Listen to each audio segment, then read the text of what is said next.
మొట్టమొదటి factory outlet మన Mukunda jewellers లో లాంగ్ హారాల పండుగ ఫ్లాట్ 9.99% విఏతో పాటు zero making charges. Mukunda jewellers, Jubilee Hills మరియు వైజాగ్.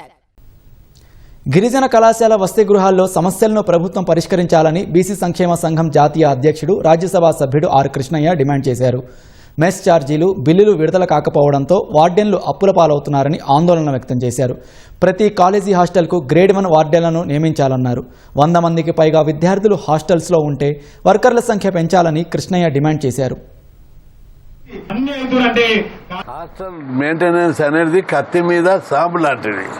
200-300 మంది పిల్లలు ఉంటారు. ఒక్కొక్కరికి ఒక్కొక్క అభిప్రాయం ఉంటుంది. వాళ్ళందరినీ మెయింటైన్ చేయాలంటే అంత ఈజీ కాదు.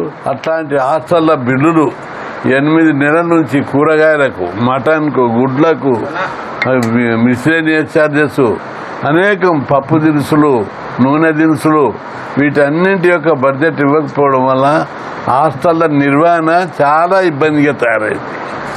కత్తి మీద సాము లేక తయారైంది. చాలామంది ఆఫీసర్లు, హాస్టల్ వెల్ఫేర్ ఆఫీసర్లు అప్పులు తెచ్చి వడ్డీలకు 4 లెక్క 5 లెక్క ఫైనాన్స్లో తెచ్చి బిల్లులు చెల్లించి మెయింటైన్ చేస్తున్నారు.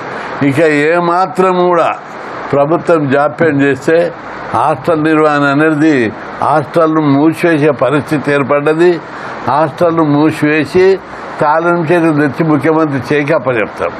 ఇంత అధ్వానం పరిస్థితి గతంలో ఎప్పుడు జరగలేదు. నెల 2 నెలలు, మా అంటే 2 నెలలకు హాస్టల్ యొక్క మెస్ బిల్లులు, మిస్లేనియస్ బిల్లులు అన్నీ కూడా ఇచ్చేది. రెండవది, మేము ఎన్నో పోరాటాలు చేసినాక మెస్ బిల్లులు పెంచారు. కానీ సక్రమంగా చెల్లించక వాటికి వడ్డీలతో తేవడంతో పెరిగినటువంటి మెస్ ఛార్జీలు వడ్డీలకే సరిపోతున్నాయి.